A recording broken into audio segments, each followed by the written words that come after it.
Hello everyone, some more phobias. So போன பதிவில் போட்டிருந்தேன் இல்லையா, மேலும் சில ஃபோபியாஸ் நான் உங்கள்கிட்ட ஷேர் பண்ணுறேன். என்னென்னா, செகண்ட் ஒன் வந்து மியூரோஃபோபியா, எம்யூஆர்ஓ மியூரோஃபோபியா. இன்னொரு வேர்டு கூட சொல்லலாம், மியூசோ, எம்இஎஸ்ஓ மியூசோஃபோபியா. ஸோ மியூசோன்றதை நீங்கள் எப்படி ஞாபகம் வச்சுக்கலாம், மவுஸ். அப்போ fear of rats, fear of rat அப்படின்னா எலிகள் எல்லாம் கண்டா பயம், சரிங்களா? அது வந்து மியூரோஃபோபியான்னு சொல்லலாம், அல்லது மியூசோஃபோபியான்னு. அடுத்த ஒன்று வந்து இந்த அரக்னோஃபோபியா. அரக்னோஃபோபியா அப்படின்னா ஃபியர் ஆஃப் ஸ்பைடர்ஸ்.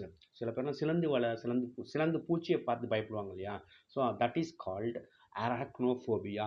அடுத்து வந்து ஆக்ரோஃபோபியா, ஏசிஆர்ஓ ஆக்ரோஃபோபியா அப்படின்னா ஃபியர் ஆஃப் ஹைட்ஸ், உயரமான இடங்கள், மலைச்சிகரங்கள்.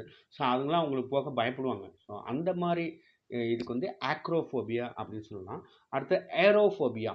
ஏரோனால ஏரோப்ளேன் அப்படின்றப்ப இந்த இடத்துல ஃபியர் ஆஃப் ஏர், காற்று, பயங்கரமாக காற்று அடிக்குது. ஸோ அந்த மாதிரி காற்றை கண்டா பயம், சரிங்களா? இப்படி ஈஸியாக how to remember things, that is the most important thing, சரிங்களா? நம்ம இந்த வாழ்க்கையில் எவ்வளோ விஷயங்கள் ஞாபகம் வச்சுக்கணும், நம்ம எல்லாத்தையுமே வந்து மெமரி பண்ணணும் அப்படின்றது ஞாபகம் வச்சுக்கணும் அவசியம் இல்லை.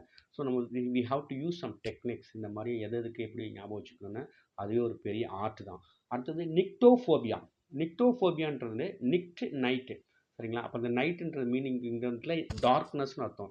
ஃபியர் ஆஃப் டார்க்னஸ், இருட்டை கண்டா சில பெண்களாக இருந்தாலும் ஆண்களும் தனியாக போக மாட்டாங்க, பயப்படுவாங்க. So that is called nyctophobia. அடுத்து வந்து பார்த்தீங்கன்னா கிராஃபோஃபோபியா. கிராஃப்னா ஜென்ரலாக வரைபடம். இந்த இடத்துல ஃபியர் ஆஃப் ரைட்டிங்ஸ். ஸ்கூல்லலாம் இம்போசிஷன் கொடுத்தா பசங்களாம் எழுத பயப்படுவாங்க. ஐயோ எழுதுறா, வேண்டாம் வேண்டாம்பாங்க. வீட்டில் வந்து இன்னொருத்தரை எழுத சொல்லுவாங்க. ஸோ அவங்க எழுதுனாலே பயம். அந்த மாதிரி திங்ஸ்க்கு வந்து என்ன சொல்கிறாங்க, கிராஃபோஃபோபியா. அடுத்து வந்து ஆல்டோஃபோபியா. ஆல்டோஃபோபியான்றது ஃபியர் ஆஃப் ஆல்டிடியூடு, கடல் மட்டம் இருக்கியா. ஸோ நீங்கள் வந்து ஃபியர் ஆஃப் ஹைட்டும் ஃபியர் ஆஃப் ஆல்டிடியூடும் கிட்டத்தட்ட ஒரே மீனிங் தான் சொல்ல வராங்க. பட் இந்த இடத்துல ஆல்டோஃபோபியான்றது ஆல்டிடியூடுன்றதை சொல்கிறாங்க. அடுத்து வந்து அக்லோஃபோபியா.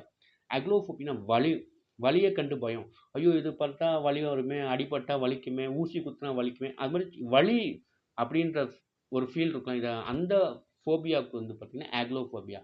Thank you so much.